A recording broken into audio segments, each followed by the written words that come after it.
Hi YouTube, this is Adrian and Bernard again, bringing you episode 5, which will be about Bernard sharing with us UFOs in the Bible. This is a lecture that he's done before, and he's going to share it with us today. Bernard? Thanks. It's all you now. In my searches for dealing with UFOs, I ran into many sections in the Bible dealing with flying objects. I put things together and I gave several lectures, among other lectures on different topics, dealing with UFOs, titled UFOs, Extraterrestrials, Fact or Fiction.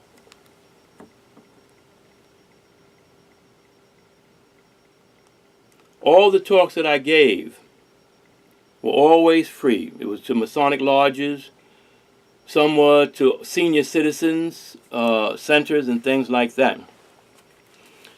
I found, during my research, when I was discharged in 1955, I started searching into this, and it hasn't stopped yet.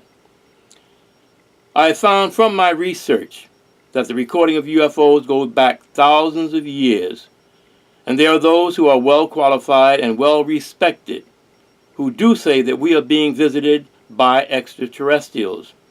And I speak of the astronauts, Gordon Cooper, Neil Armstrong, McDivitt, Borman, Richard Gordon, Charles Conrad, James Lovell, Donald Slayton, Eugene Cernan, and others. And all you have to do is go to the computer and write in the astronauts and UFOs, and they'll tell you.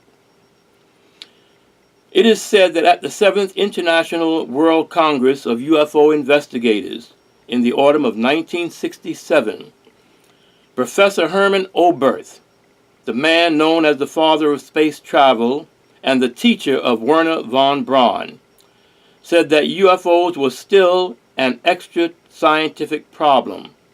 But said Oberth, UFOs were probably spaceships from unknown worlds. And to use his own words, obviously, the beings who man and fly them are far ahead of us culturally. And if we go about things properly, we can learn a lot from them. Now Bernard, you mentioned Wernher von Braun. Now, I know he was a scientist that worked for NASA, part of the space program, but he also worked for the Nazis as well. He was one of the head scientists. So that's very interesting.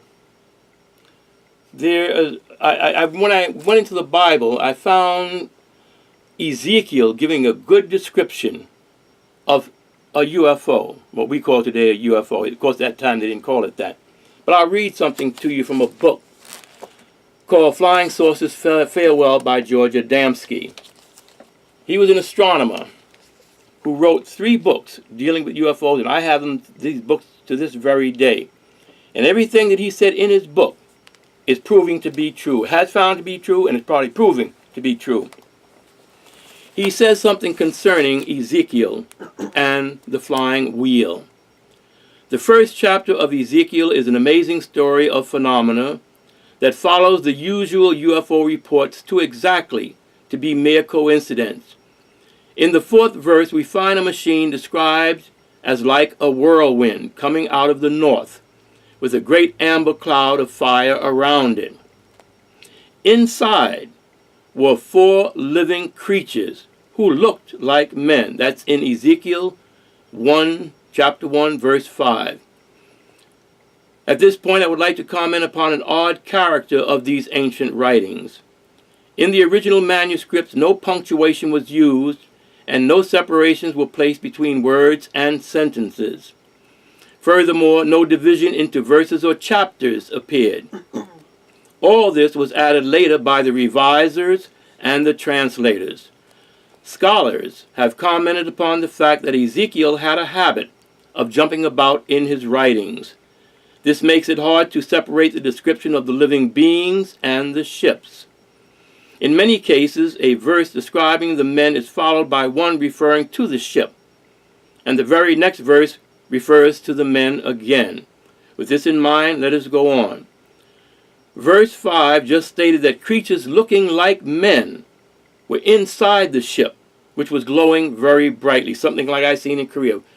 Great glow, white glow around this craft, or this, what I saw was round, with a bright glow to it. That's also what I experienced with my sighting as well, which I will share. And my friend Don. Yeah. Verse 6 says, everyone had 4 faces, and everyone had 4 wings. Obviously, if the beings had 4 faces and 4 wings, they wouldn't look like men. Verse 6 does not describe the men, but rather the ship themselves. This is made plain in other translations of the Bible. Some of them even describe the ships as discs. The ancient writers of that day had no words to describe direction as we do. For example, they referred to north, south, east, and west as the 4 corners of the world. In verse 6, the ships are described as being round. Here is what I firmly believe that George Adamski is describing. Is this from his book? No, that's from some... No, yes, it is from his book. Okay. A picture that he'd taken. And he'd taken the craft itself and told what the inside was like. Oh, so the craft above here is what he described? Yes. Okay. It's facing all corners of the world. It's not like a plane. Uh-huh. It's round, so it faces all directions at one time. Everyone had 4 faces, facing all directions at the same time. East, north, south, and west. Facing all directions. Because the object was round. Yes, being round. A saucer shape. Right. And 4 wings, or in other words, faced in 4 directions at the same time, as we just said. To add to the difficulty of understanding these verses, the next verse jumps back to a description of the men. We find they had straight feet like us, but were wearing strange shoes made of calf hide that was brass-colored and were obviously some type of sandal or moccasin. Verse 8 makes it clear that they were guided by the hands of men, or had men as pilots. In verse 9, it's described a characteristic of modern-day saucers. They turned not when they went. Everyone went straight forward. That's what, it's like a round object. It's not like a plane where a plane has to make a turn.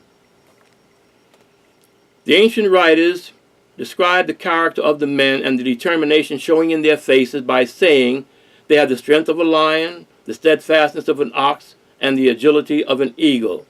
Obviously, these beings could not look like men if they looked like animals. The writer of this description uses symbolism just as we might in saying someone has a bulldog jaw or a Roman nose. In verse 2, it makes it obvious that the faces in verse 2 were part of the ship itself and not faces of the men. So we see that the term face is used in referring both to the ship and to the men. Most of the confusion probably arose in translation, as the translators themselves were trying to interpret something of which they were in complete ignorance. I can understand that, it's like showing a caveman a Mercedes. Mm-hmm. He's going to try to make heads or tails of it, and he's going to describe the Mercedes, the caveman, and how he knows how to describe it. Sure. Yeah. I can understand that. Mm. No doubt, if we could have understood the language and read it as it was originally meant to be, we would understand exactly what the writer tried to convey, and the confusion in terms would have been avoided. These flying machines landed, and what then transpired is related in verses 15 through 28. At rest, the machines were the color of beryl. That I'm not sure what that is, what the color of beryl is. It's spelled B-E-R-Y-L. All 4 were made alike and were constructed as if were a wheel in the middle of a wheel. Now I'll show you something. I don't think I have that diagram in here. No, okay. I don't have the diagram. In verse 17 again asserts they were round and changed directions without turning. Verse 18 describes a high ring around the dome. I don't think you'll be able to see it, but I'll try to point it out. Up at the top above these windows, the 4 eyes round about. These are the 4 eyes. 1, 2, 3, 4. They refer to windows as eyes. It's something we see through. On each side is another 4 portholes or windows. On the side that we see facing us would be another 4, and on the other side another 4. 4 eyes round about. This is what he's describing. In the ring, he mentions this ring up here. It's called, excuse me, let me turn it over. It's called power coil. In that when it gets energy goes through it, it becomes very bright. It shows some source of energy. Where was that again? Right up at the top, up over above the windows. There's a little dark spot that goes around. It's a ring. Okay. Some sort of a coil.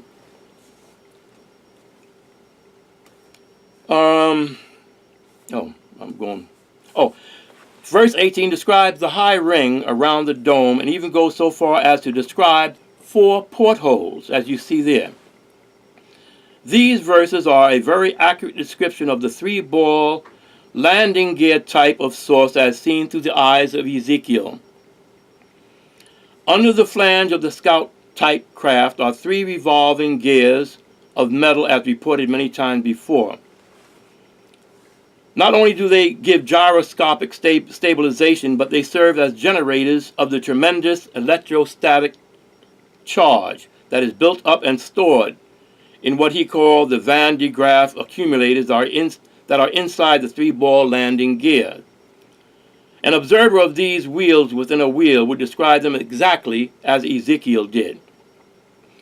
Verse 19 and 20 makes it very plain that the men rode inside the ships and had full control over their movements at all times.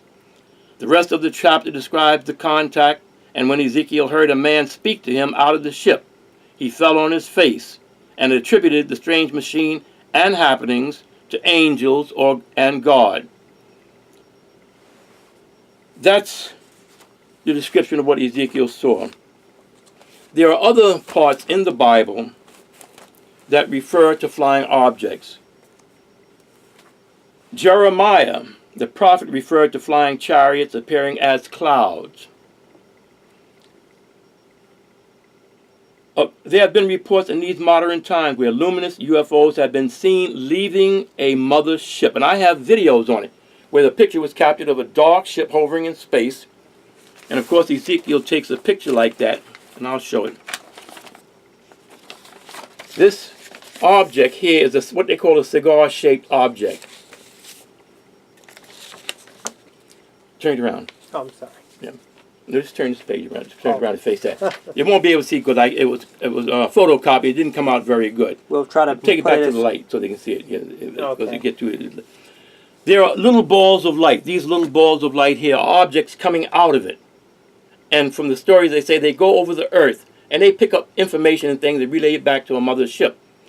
Then when that's done, they come back and they go back into that ship. Isaiah is speaking of what he saw, something exactly like this. And I'll read it to you. There have been many reports in these modern times where luminous UFOs have been seen leaving a mother ship and later returning. A perfect description of this type of activity can be found in Isaiah chapter 60, verse 8. Here we find Isaiah looking up to the heavens and says, excuse me. Can I show them this one as well? Who says, quote, "Who are these that fly as a cloud and as doves to their windows?" Now, doves have always been known to be white. He's describing these white lights, like I saw in Korea, going back into the mother ship. And he said, "Who are these that fly as a cloud and as doves to their windows?" That's Isaiah. In 2 Kings chapter 2, verse 11, Elijah ascends into heaven. It reads, quote, "And it came to pass as they still went on and talked, that there appeared a chariot of fire and horses of fire, and parted them, Elijah and Elisha, both asunder. And Elijah was taken up to heaven." Now he's taken up to heaven alive. Elijah, after having been taken up into heaven, is again mentioned in 2 Chronicles 21, verse 12. Here he seems to be writing a letter from another area of land, condemning a person by the name of Jehoram for departing from the teachings of his father. Scholars agree that this was over 10 years from the time Elijah had been picked up and taken into heaven, alive. Now he's someplace else. Something picked him up and later brought him down at some other place. In the Gospel of Mark, chapter 13, verses 1 to 34, Jesus is telling Peter and John and James and Andrew in private of things to come. He says, quote, "Take heed lest any man deceive you, for many shall come in my name, saying, I am Christ." He goes on to say that there will be wars, rumors of wars, but be not troubled, for such things must needs be. But the end shall not be yet. For nation shall rise against nation, and kingdom against kingdom. Earthquakes in divers places, famines and troubles. These are the beginning of sorrows. Brother shall betray brother to the death. There's a lot of things that are going on in these countries. And the father and the son, etc. He goes on to say that after the tribulation, then shall they see the Son of Man coming in the clouds with great power and glory. Now, the Son of Man is said not to be interpreted as synonymous with the Son of God.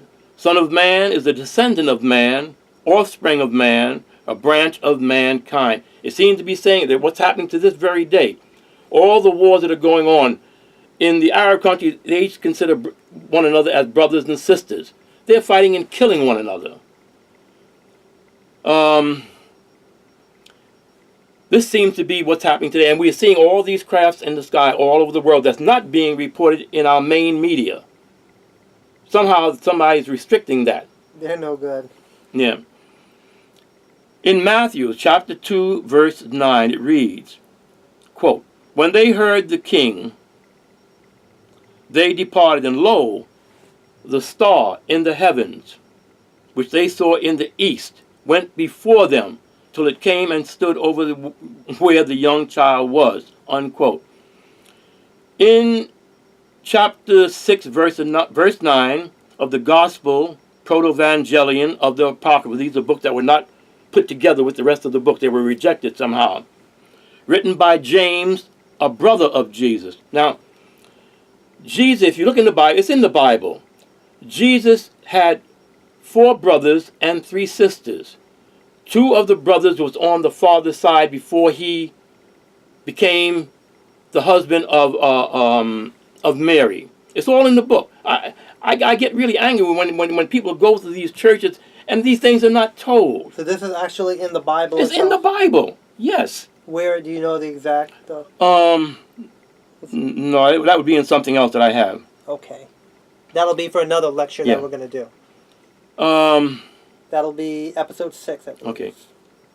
Oh, it reads, quote, "So the wise men went forth, and from this Proto-Evangelion of the Apocrypha, the books that were not put together with the rest, to compose the Bible, it was written by James, a brother of Jesus." It reads, quote, "So the wise men went forth, and behold, the star which they saw in the east went before them, till it came and stood over the cave where the young child was with Mary, his mother." Now I'm going to try to dramatize this as best I can.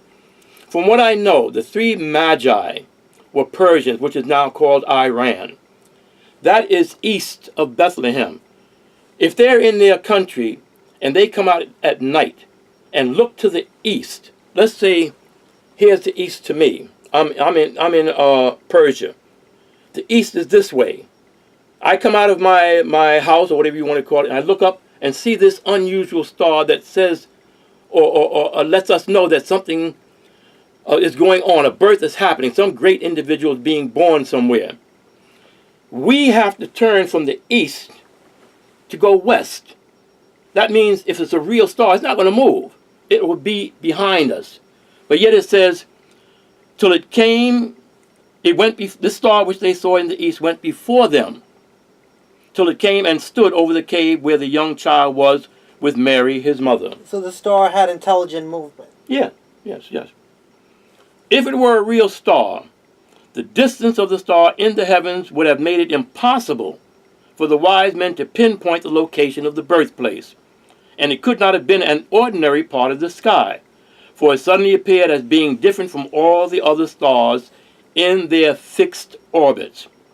Science teaches that the stars are large orbs, some of them 1,000 times larger than the planet on which we live, and that they could not depart from their accustomed orbits without breaking up the whole planetary system and destroying the universe.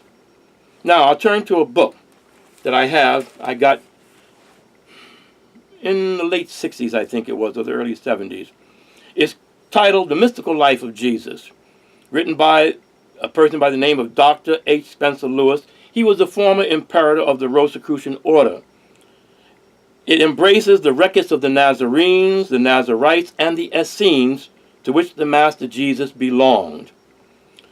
We find on page 121 more mention of the star in the lives of others.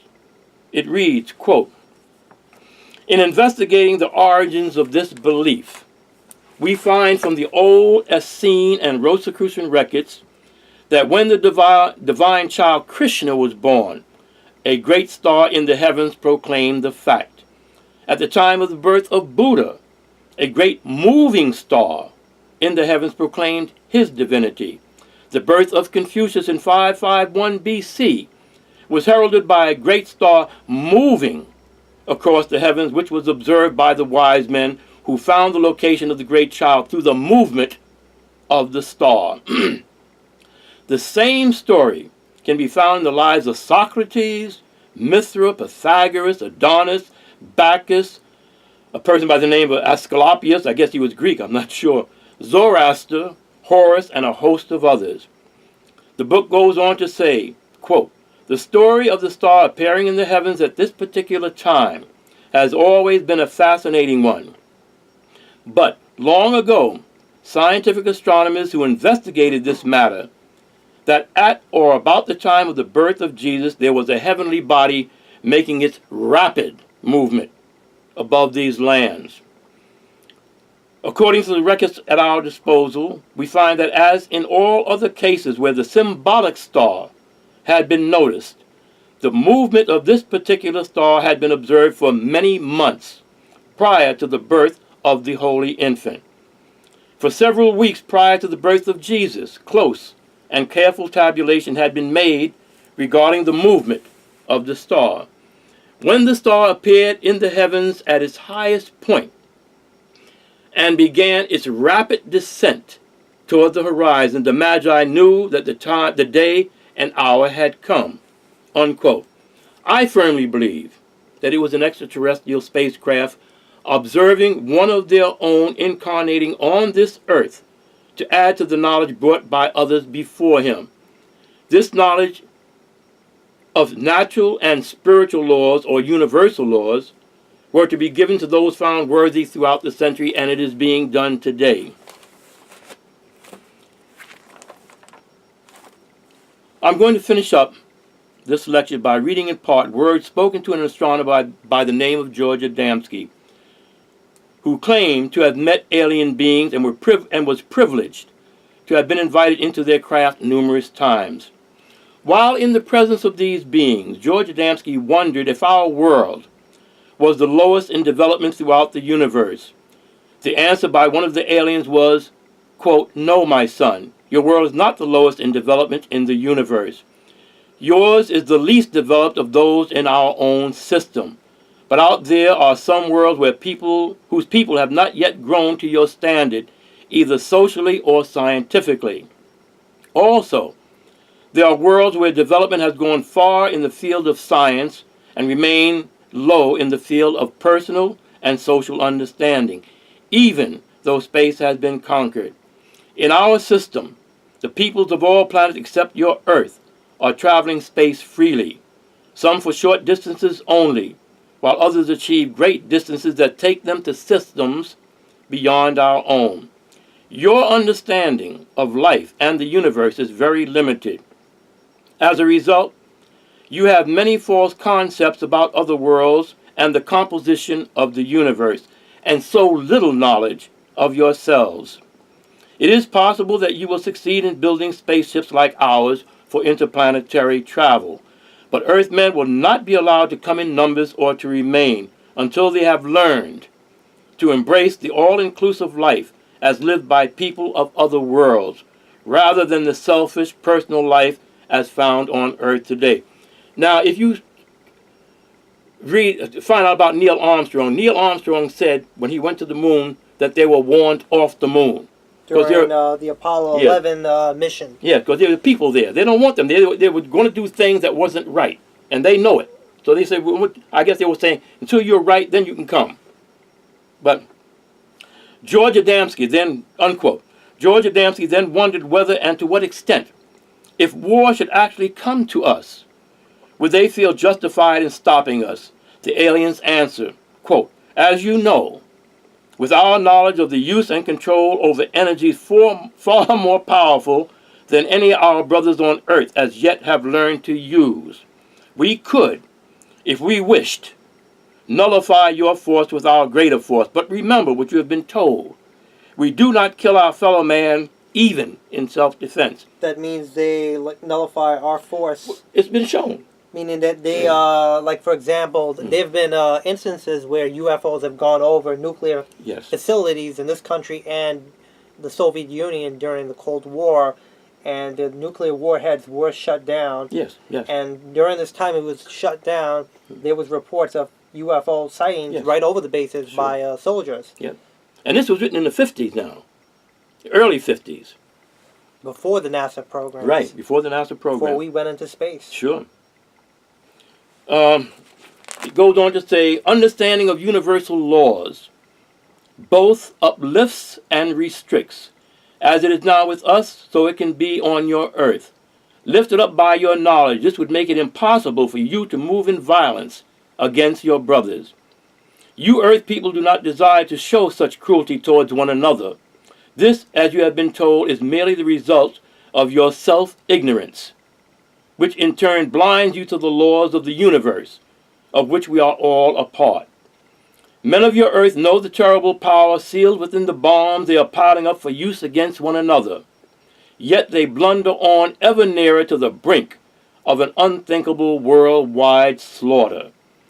If you had 2 sons, born of your own flesh and blood, as you say, and if for one reason or another one of your sons knelt before you and asked your blessing on his determination to slay his brother, who is also your son, would you grant his request because he professed himself right and his brother wrong?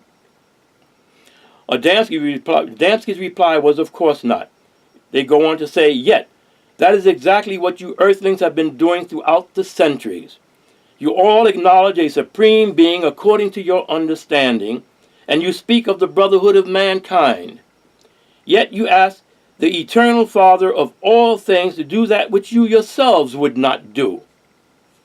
For when you people are warring against one another, you fall down on your knees in unholy prayer. You ask your divine Father to bless your efforts to gain victory over your own life brother, even to the extent of destroying him. We hear these prayers coming from your temples, from your government leaders, from your homes, and from your battlefields. I know that for a fact. Can you not see how far astray you have gone? For you are asking your divine Father to do that which you yourselves would not do for your own children. Can you not see how hypocritical you have become? This is but one illustration of the many things which you do against your divine Father. So long as you live this way, divided one against the other, your sorrows will be multiplied. Unquote.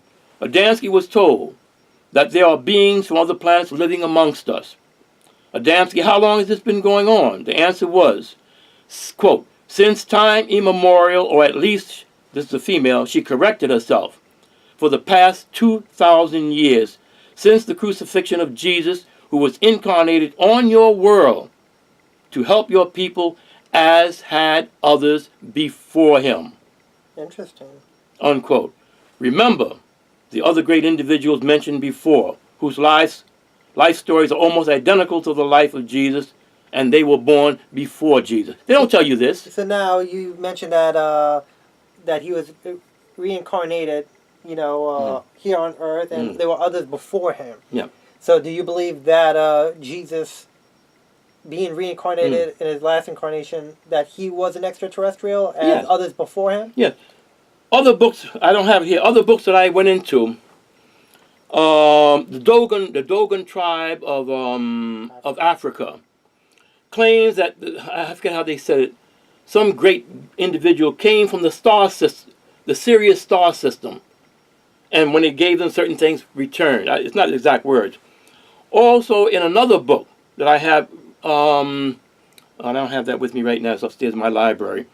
They also claim that Jesus came from the Sirius star system, which they say is far beyond in evolution than ours. But the teachings that they brought, that's the thing is that it's still here. It's still here. And the Sumerians. Yes, and the Sumerians, right. Yeah. Yes. The Anunnaki were the alien beings that the Sumerians claimed to have met. Sure. And they, showed them language and other amazing things. Yes. All the stuff that we're mentioning, you can research it and Google it. Yes. That's all you. If you want to find out, well, it'll be next time about reincarnation, because it's all mentioned in the book. It's all mentioned in the Bible. We'll do another episode on reincarnation by itself. Yes, all in the Bible. All in the Bible. You may continue. Oh, well, that was it. But the books that I have read, my source of information comes from a list of books I will mention, starting with UFO in the Bible by M.K. Jessup, Flying Saucers of Lambda by George Adamski, Inside the Spaceship by George Adamski, Flying Saucers Farewell by George Adamski. All the books I have. The Bible, the Apocrypha Gospel, that which was rejected by the Roman Empire when they were putting the books together. They decided just keep it aside. They wanted certain things to control the minds, like they're doing today. They're controlling the minds of people. People don't ask questions. The Bible, the Apocrypha Gospel, From Outer Space to You by H. Menger, Howard Menger? Howard Menger. He also claims to have been to the moon. In the 50s, before our astronauts went, he described a dome. He took a picture of it. It's in his book. A picture of a dome on the moon. Do we have that picture? Yeah, we have it, but I don't know where it's at right now. Okay. I have it. But it's not, you can't get it good when you photocopy, but it's, oh no. You can Google it. No, you may, no. Yes, I So have. viewers out there, you can Google Howard Menger. Yeah, and there it is, but it doesn't come out good. It doesn't come out good. He said Which one is it? The one here at the bottom? Yeah, that's the dome. He said that when he was approaching the moon, he wasn't the only one. He was with others. He said he almost forgot to take a picture of the moon as he was approaching. And what he did, he took a picture of a dome. The astronauts, now if you don't believe this, go to the astronauts. They speak of domes on the moon. Apollo 11 transcript. Yes, they speak of these things, but they don't put it out. They use secret code words to talk Yes. back to mission control, I think, was it in Houston? Yeah. I have these books to this very day. I got them in the early 60s. And when it's something is